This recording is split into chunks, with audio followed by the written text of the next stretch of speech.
put their head up above the parapet, and that's where we are.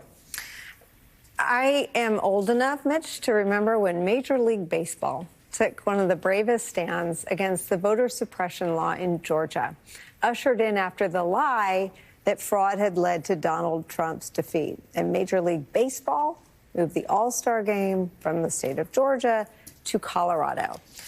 I'm not sure that before or after anyone else has done much of anything about what is now the ushering in of people paying, Steve said, Democrats paying $1 million because they're scared.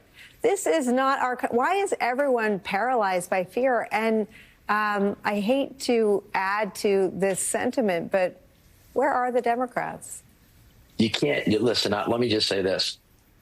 After every major catastrophic event that I've experienced in my life, from Katrina to Rita to Ike to Gustav to the national recession to the BP oil spill, when all the big people go run and hide, really the people who save us are just the regular folks on the street. Somebody says, I don't know why I'm doing this. I'm just a legal secretary. I don't know why I'm doing this. I'm just a parish priest. I don't know why I'm saving anybody.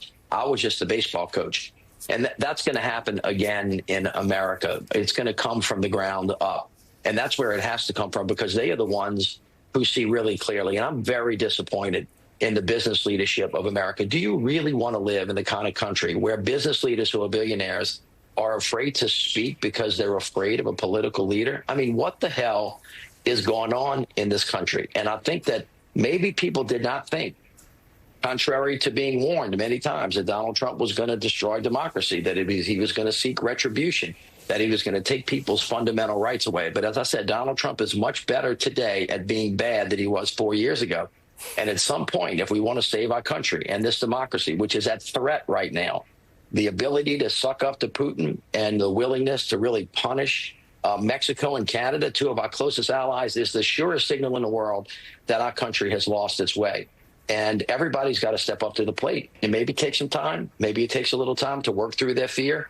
Yesterday, the U.S. attorney, the acting U.S. attorney from the District of Columbia, sent a letter to a preeminent Catholic institution, Georgetown, and told them that he was going to try to shut them down or hurt them for teaching the social justice, which, of course, is what the Bible is all about.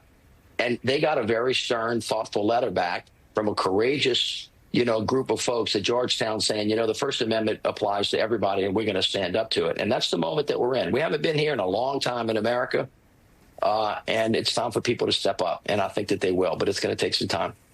I want to associate myself with your comments about people, ordinary people, having more courage than a lot of people in positions of power. And if you go back and study, we were talking about the late 60s and the 70s, counterculture is always led from the people, not from a politician. That said, Mitch, you going to throw your hat in the ring and say, take me?